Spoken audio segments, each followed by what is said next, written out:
Hello, you okay?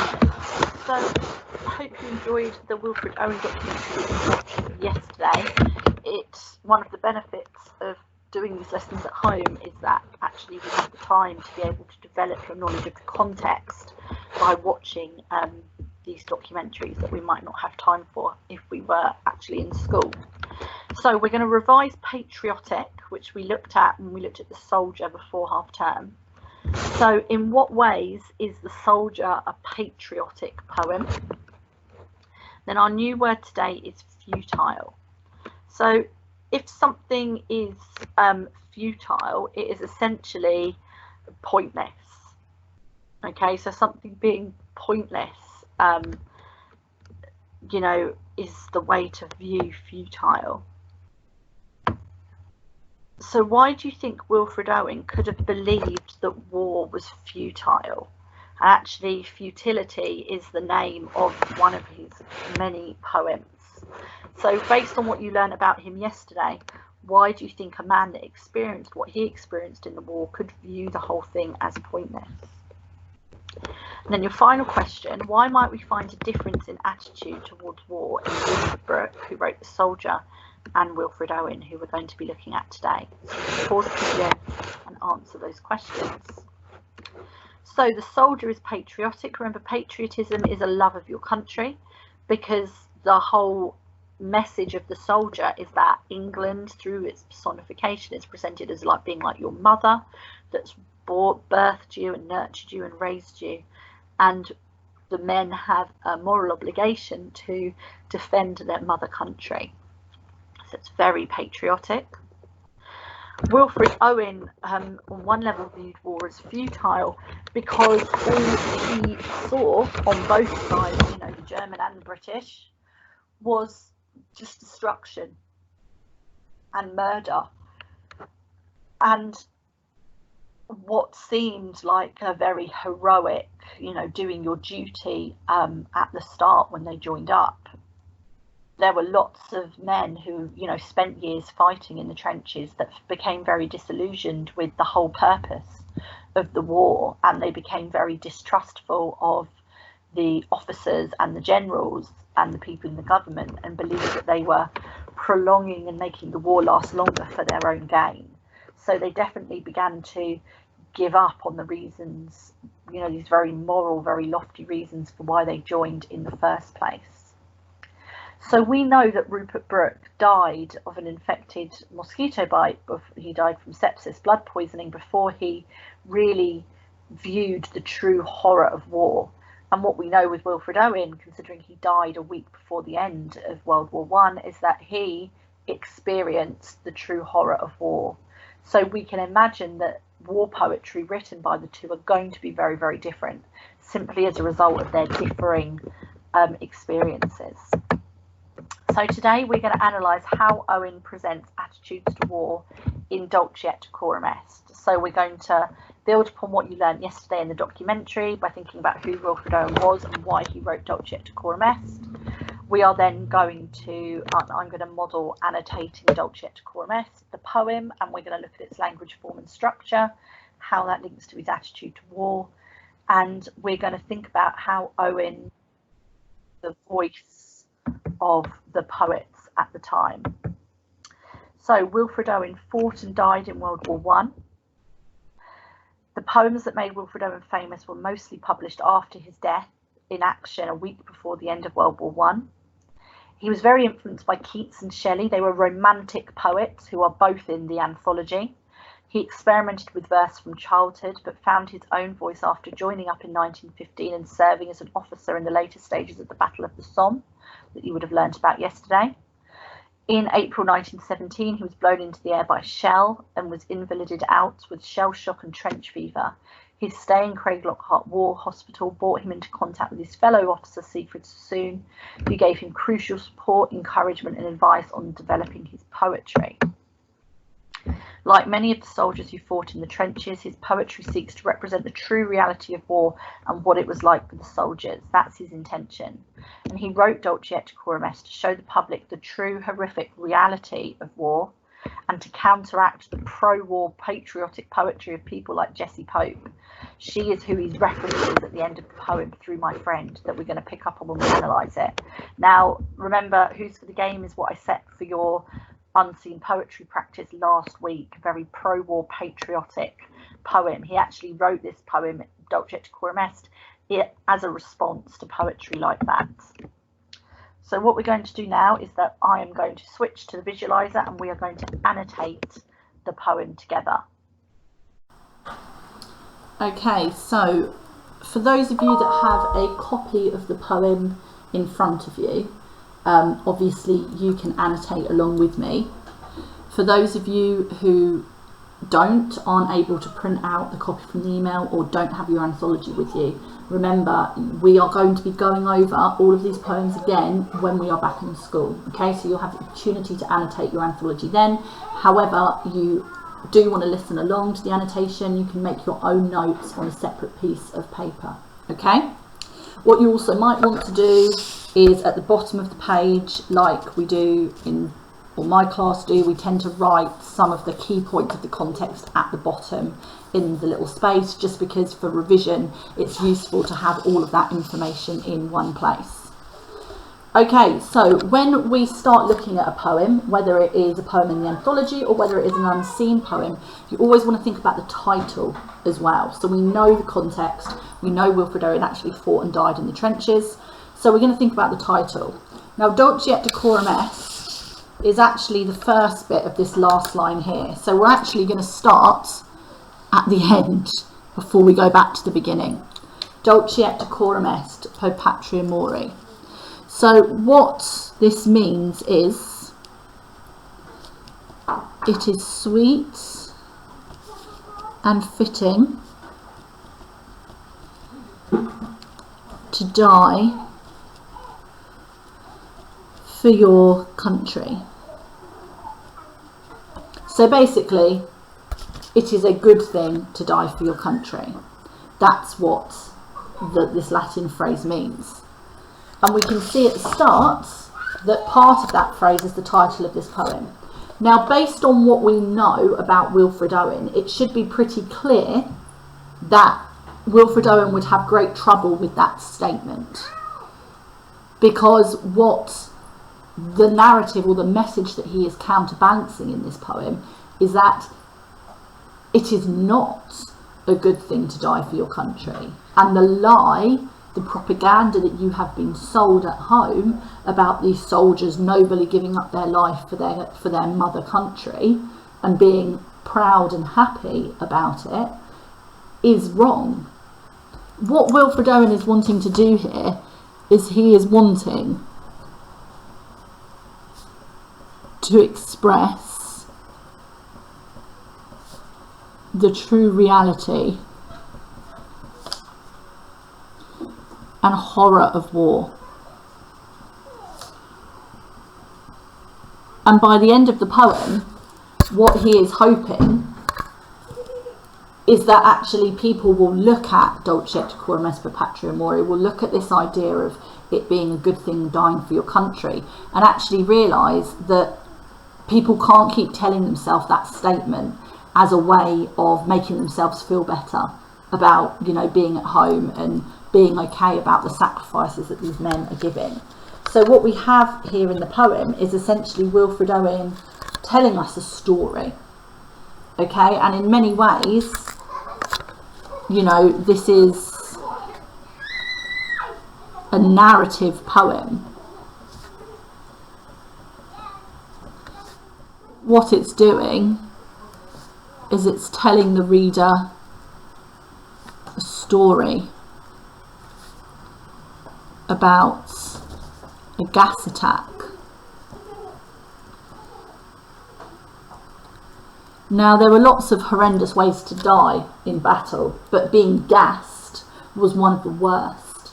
If you were gassed, and it's mustard gas that this poem is particularly talking about, which was the worst, it's a biological weapon. So if you didn't get your gas mask on in time, what would happen is that this gas would have a reaction with the water in your body. So what this gas would do is it could cause sores and and burns on your arms. It would react with the water in your eyeballs and almost like acid, almost eat them away, and you would go blind. But what would kill you is when you breathe it in, the gas would react with your lungs, and it would essentially, again, almost like acid, corrode and corrupt your lungs and destroy you from the inside, and you would eventually drown in your own sort of melted lung fluid and you would die. And it was often a very long and painful death, but not something that they could cure. So Wilfred Owen is deliberately here using a mustard gas attack to show the true reality and the horror of war, to counteract this patriotic sort of blanket statement that was told to both soldiers and the families of the soldiers, that it's a good thing to die for your country. So think about the soldier. The soldier is telling that it is a good thing to die for your country. What Wilfred Owen is doing is he is counteracting that idea. Okay, and we'll look at exactly how he's going to do it. So there's 3 sections to this poem, largely, and we'll talk a little bit about the structure, but we'll save most of the structural analysis for when we're back at school together. But we've got this first verse here, which is almost like our little introduction to the story and introducing the situation and the state that the men are in. So they're bent double. So what they mean by bent over is that they're hunched. So if you're hunched over, why? Could be that they're tired, could be that they're injured. So they're bent double, like what we've got here is our simile. Remember, a simile compares something to being like or as something else. So they're bent double like old beggars under sacks. So we're going to look separately here at old and beggars. And you'll see by the time we're done with this poem that one of the reasons why Wilfred Owen is considered to be the best World War I poet is because of the complexity and the depth of the language that he chooses to use. You could almost analyse every single word in this poem. We won't quite go that far, or we might be here forever. But this simile in particular is really relevant. So old. So think about that adjective. What do we associate with being old? We associate it with being weak, often ill, feeble, incapable.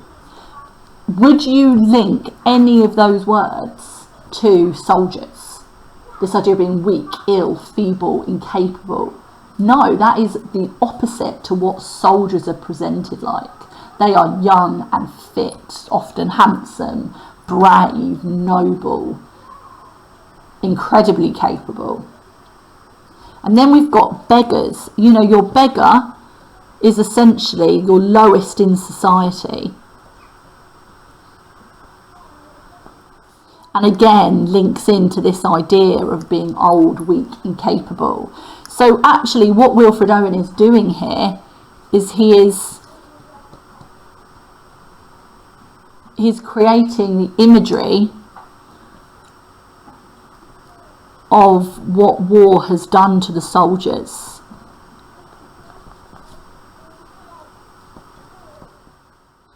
So, you know, it's almost like it has prematurely aged them. It's made them old. It's actually almost made them feel like they're the lowest in society. They've been diminished. They've been ruined by war. So, bent double like old beggars under sacks. Knock-kneed. So again, knock-kneed is linking again really to this. They can barely walk. So again, are they tired? Are they injured? We don't know. So we've got this very similar image being built up in this whole verse really of what war has done to the soldiers. So they're knock-kneed, and again, coughing like hags. We've got another simile here. Okay, another simile. So again, a hag. It's a bit like a beggar, isn't it? Only, you know, hag, we're almost looking at this idea of being like an old woman. And they're coughing, again, ill, weak, incapable. It's showing that the war has had such a detrimental or a negative effect on their health as well. We cursed through sludge. So sludge, we're not talking about mud, you know, just mud. You've got to think about how, you know, you're looking at mud, dead bodies, rats, etc. You know, this is almost this reference to the trenches and how disgusting, but also, you know, sludge, it would almost be, it's that type of mud where it catches your boots and it's really hard work to try and sort of walk through it. You know, every step is exhausting. And then, of course, we have cursed. Now, cursed could be swearing. You know, they're sort of swearing as their boot gets stuck or because they're tired. But it could also be that they're cursing their existence. You know, almost like their existence, their life is as if someone has cursed them. It's so unpleasant. So we've got two ways of looking at that. Till, on the haunting flares, we turned our backs. Now, haunting flares, it is likely that they have come from battle. And they're turning their back. So the flares, this is obviously if it's nighttime, flares will be used to light their way, but it could be flares due to the fighting that's going on behind them. So they turned our backs, and towards our distant rest began to trudge. So what they're doing is they're on their way back to their trench. So they've come from battle on their way back to their trench. Men marched asleep. So what we've got here again is this idea of the effect war has had on them. They're exhausted.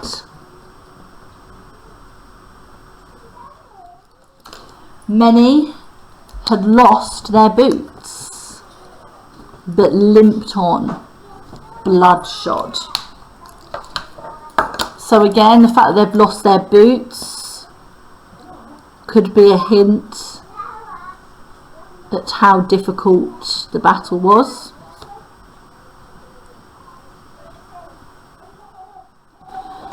Again, limping, it's this idea of injury. And bloodshod. Now, to shod something, like you'd shod a horse when you're hooving it or putting horseshoes on it. So this idea of bloodshod, you know, they're covered in blood, basically. I'm going to put that in there because we're running out of room. So that could link into this idea of injury or horror. Is it their blood? Is it the blood of the men they've killed? Is it the blood of their, you know, brothers in arms, fellow soldiers? All went lame, all blind, drunk with fatigue. Now what we have here is a metaphor. They're not actually drunk. Again, it's showing this idea of exhausted. You know, they're so fatigued or tired that it's as if they are drunk. Now, what Wilfred Owen is doing here is he's showing danger. Okay, he's building tension. Because if there was an attack,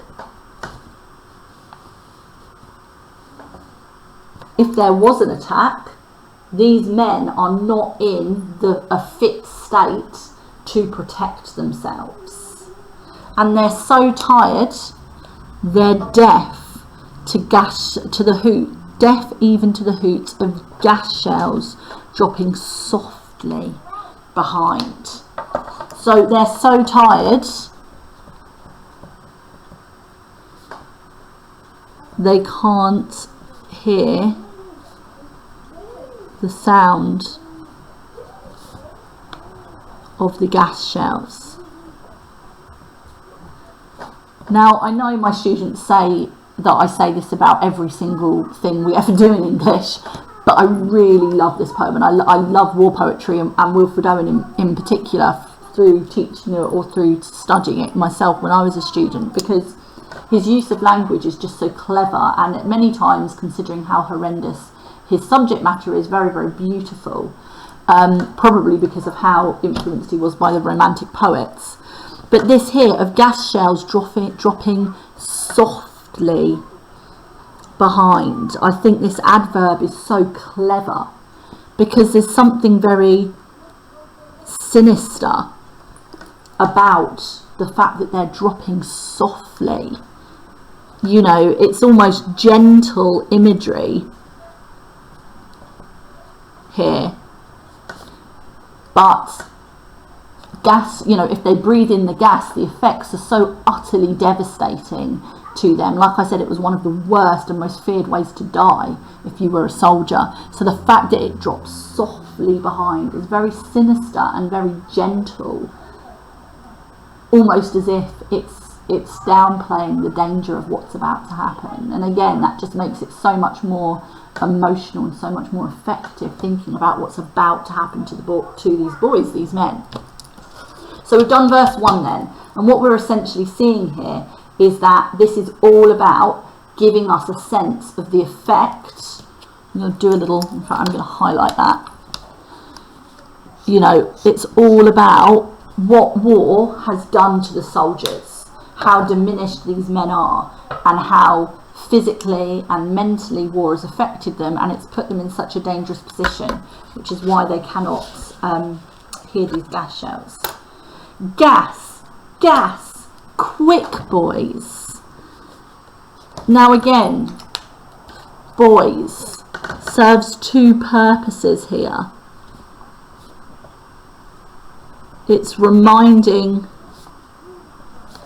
us some of them are very young,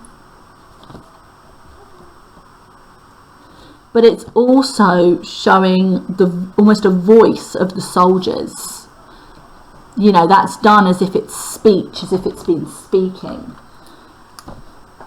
An ecstasy of fumbling. Now, whenever I teach this poem, there's always two bits that I say are probably the most difficult, okay, and this is one of them. An ecstasy of fumbling. Now, what we have here is a really interesting and unusual phrase. Ecstasy is this sort of extreme joy, okay, that's what the word ecstasy means. And then we have fumbling, which is this idea of almost desperately trying, sorry, it's hard to talk and write at the same time, desperately trying to put on the gas masks. So why is fumbling to put on a piece of equipment, a very difficult piece of a heavy piece of equipment, fumbling to do that in time? Why use the word ecstasy? An ecstasy of fumbling. And I don't have the answer, because I'm not Wilfred Owen and I don't know why he chose to make that word. But what I can do, and I say this to you all the time, I am more of an expert in this than you, in the fact that I am the trained teacher and the one with A levels and a degree, but I can just interpret it in the same way you can. So if you're sitting, and again, if we were in a classroom, we'd have a lovely conversation right now about the different ways that we might interpret that. But here is how I have always interpreted this idea of an ecstasy of fumbling. It's almost like, you know, when you're watching an action film if some of you may be into those sorts of films, and there's sort of chaos happening and maybe someone's fighting, and it's almost like everything suddenly goes into slow motion.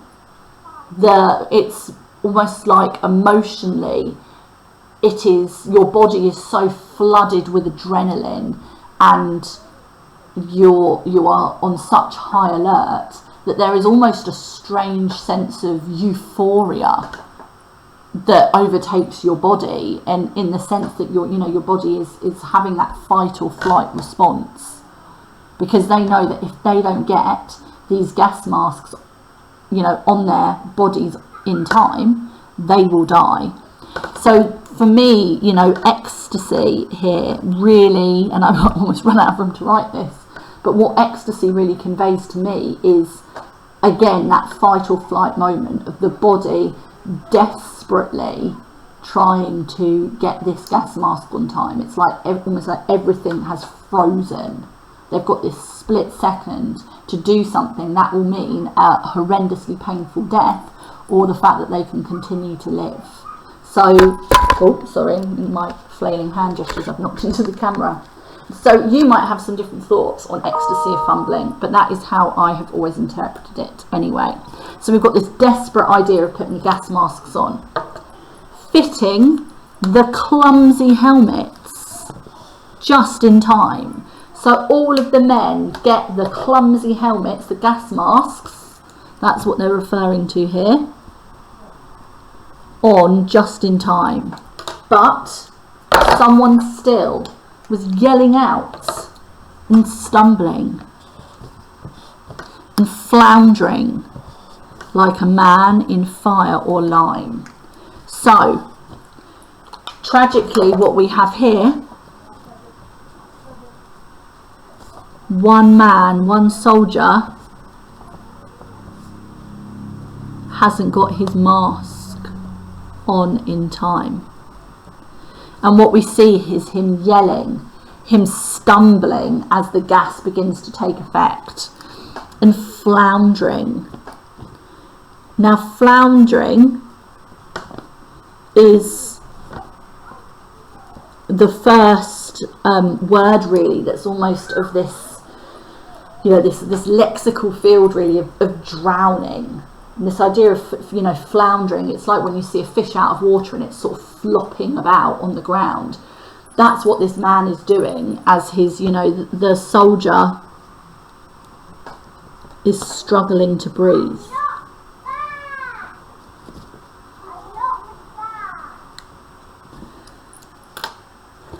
So fire or lime is a chemical that burns. So it's this idea of his whole body is feeling like it's on fire. The burning in his eyes, his skin, his lungs, and he's beginning to flop around on the floor like a fish out of water, struggling to breathe. So the effect on this man is instantaneous. Okay, instant agony. The effect on his body is instant. He's falling to the ground. Dim through the misty panes. So panes here is of the gas mask. So the voice of the poem, be that Wilfred Owen or whoever he's choosing to write this from the point of view of, it's obviously from the point of view of a soldier witnessing this attack. So dim through the misty panes and thick green light, as under a green sea I saw him drowning. So what we have here is another simile, a very gruesome simile. So the green is the gas. So what he can see through the panes, the glass panes of his gas mask, is in this gas is almost like a sea, and he can see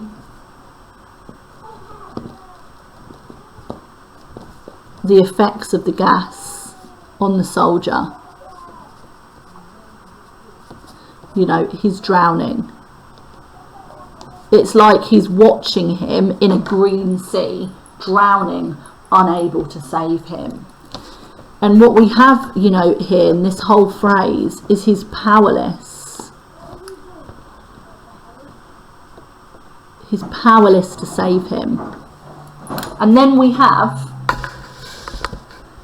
this little 2-line stanza now, which is so powerful, I always think. In all my dreams. So what we're referring here to is what we would call PTSD. You know, nightmares. You know, he's haunted. So in his dreams, he relives what happened. And of course, this is a reference as well to the mental injuries.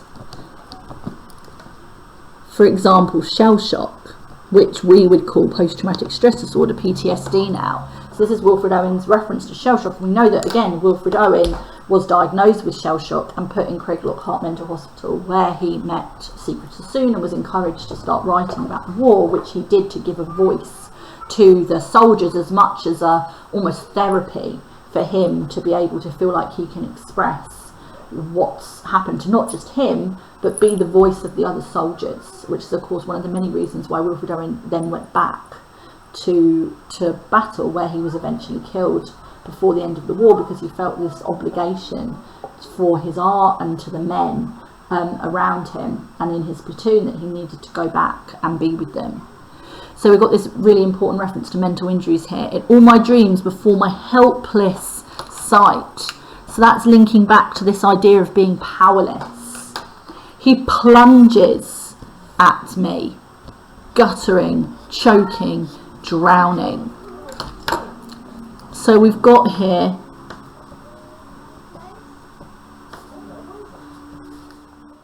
this repetition of verbs, all linking into this idea of this man drowning and dying. So again, plunging.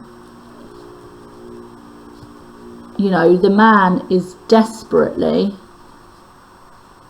Oh, spelt that wrong. Hang on. Like I said, I can't write and talk at the same time. The man is desperately trying to get help for himself. You know, he's frantically trying to grab him, but there's nothing that the voice of the poem can do. So we've had so far in verse 1 setting up the situation for the men, how war has diminished them, how negatively they've been affected by war, and how they're in such a dangerous situation, building up the tension. We then have the gas attack itself and the instant reaction to one man not getting his mask on time. We have the horror of the fact that the soldier, the voice of the poem, Wilfred Owen potentially, was haunted by this experience for the rest of his life, in his dreams, and this idea of powerlessness and helplessness to save this man. In the final verse then, we have almost Wilfred Owen's final blow, really, where he comes to his real point. And he does this, again, really effectively through this direct address of you. Okay, so direct address is when you are directly talking to your audience or your reader. So he's talking to us. If in some smothering dreams you too could pace behind the wagon that we flung him in. So he's saying to us, I want you to imagine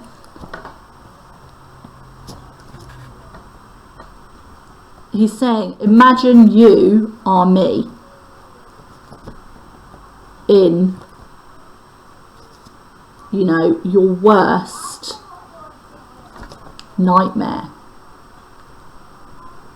So he's saying, imagining you are me, you know, your worst nightmare, walking behind the wagon that we flung him in. Now, flung is a very careless verb. So they carelessly flung him into this wagon because they know there's nothing they can do for him.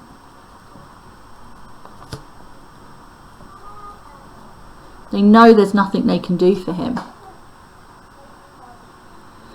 So if in some smothering dreams you too could pace behind the wagon that we flung him into, we're saying, I want you to imagine you are me walking behind this wagon and watching what's happening to this man. Really picture it.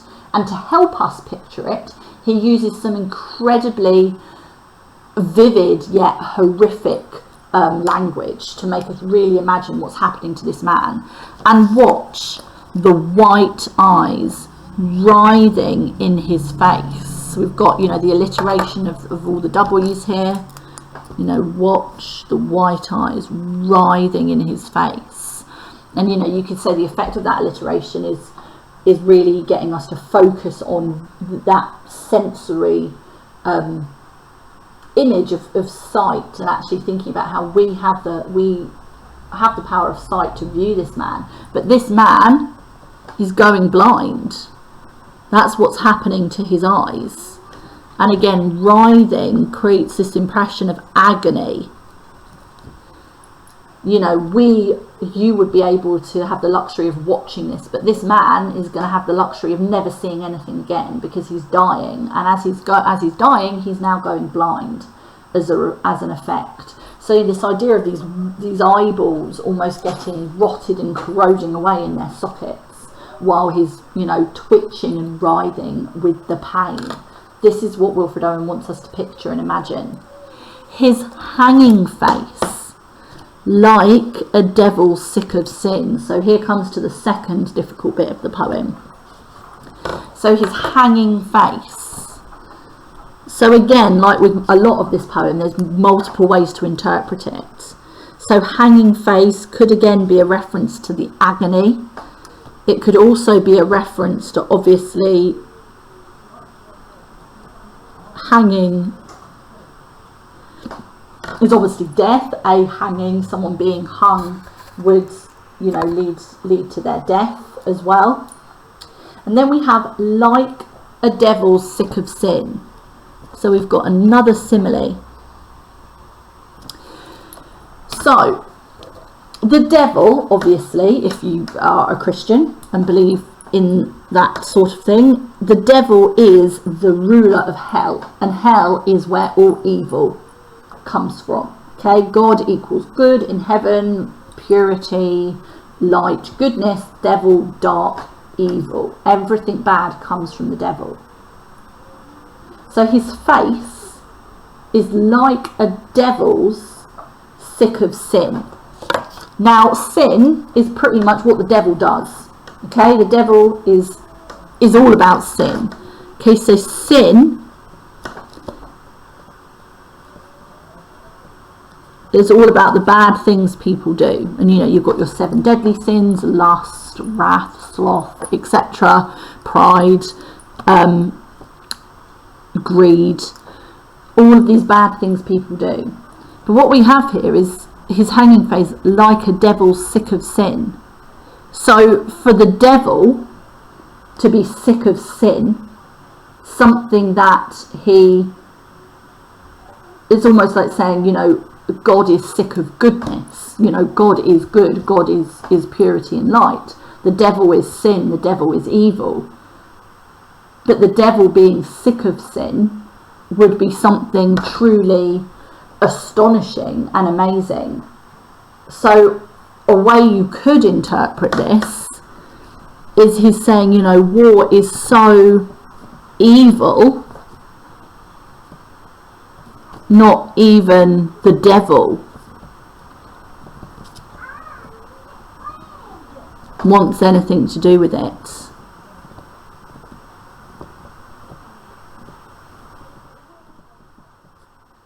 So, you know, it's almost as if the devil's going, nope, do you know what, this is all on man.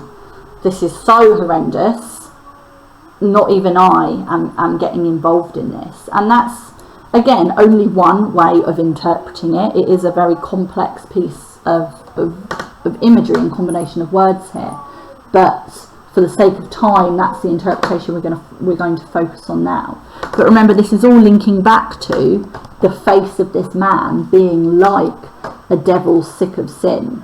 So really what Wilfred Owen is doing here as well is actually showing that the agony that this man is in, because his face is looking as if it was a devil sick of sin, and what an astonishing thing that would be, just like it is astonishing that this horrendous thing is happening to this soldier. So now we've moved on to a different sense here. If you could hear at every jolt of the wagon, because obviously it's not going to be a smooth path, so every time the wagon jolts, the wagon goes over something and bumps, the blood come gargling from the froth corrupted lungs. So every time they go over a bump, basically the man coughs up his own melting lungs. So it's incredibly disgusting, gory imagery of, you know, this man splattering himself with his own, you know, corrupted lungs. Basically his lungs are melting in his body and he's coughing them out. So it's deliberately gory and gruesome and disgusting to make us not just visualize that, but hear, imagine the sound, that sort of wet splurge and splash of him coughing essentially up one of his internal organs. This is what Wilfred Owen, with his direct address, is wanting us to picture. Obscene as cancer, bitter as the cud of vile incurable sores on innocent tongues. So obviously if something is obscene, you know,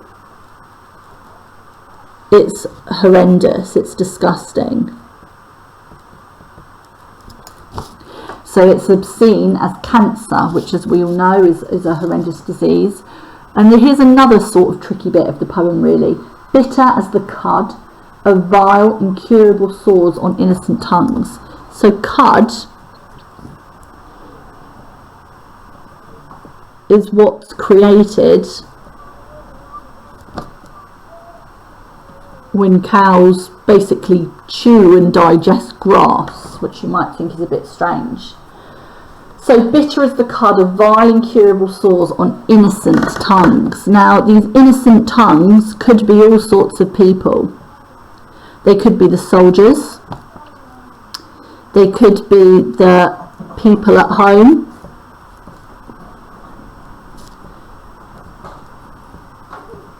being lied to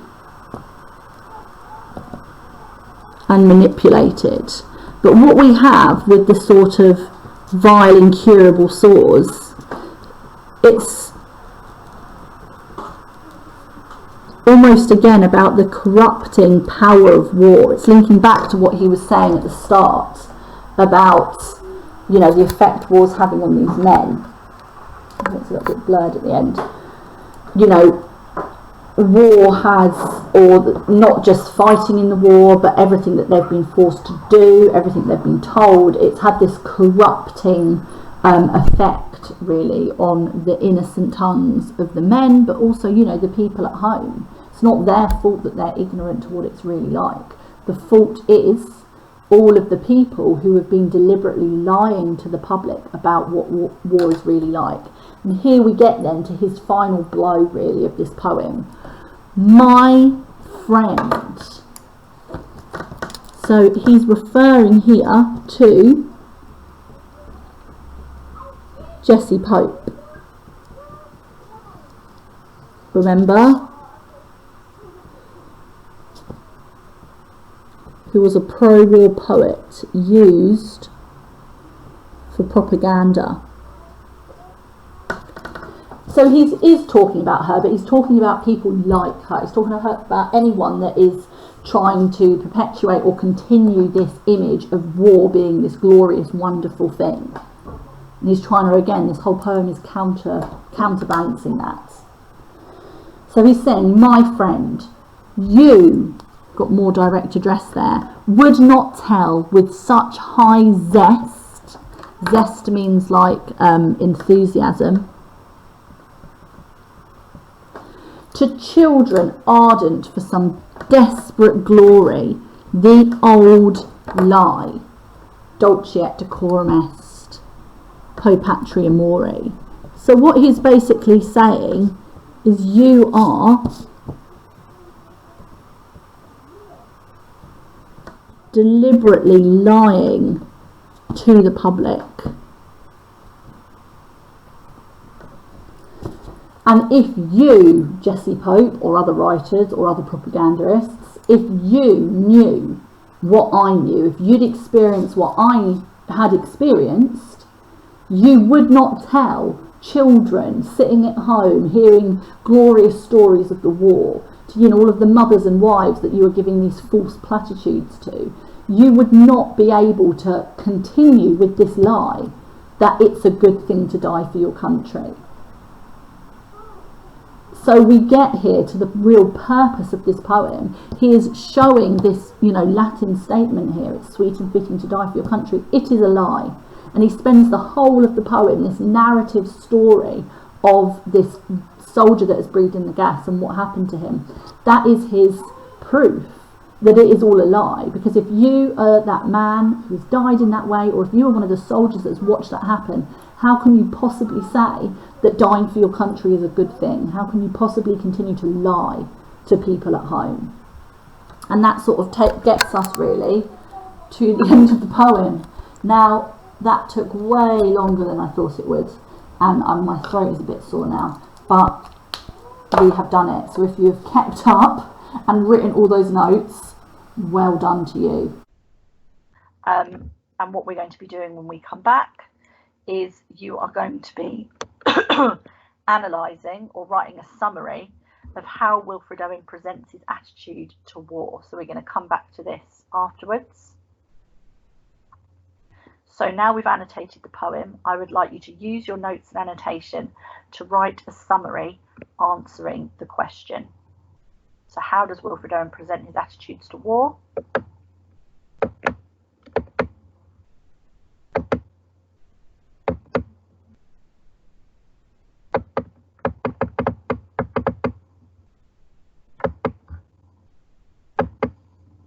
Then finally, how does Owen express anti-patriotic views in his poem?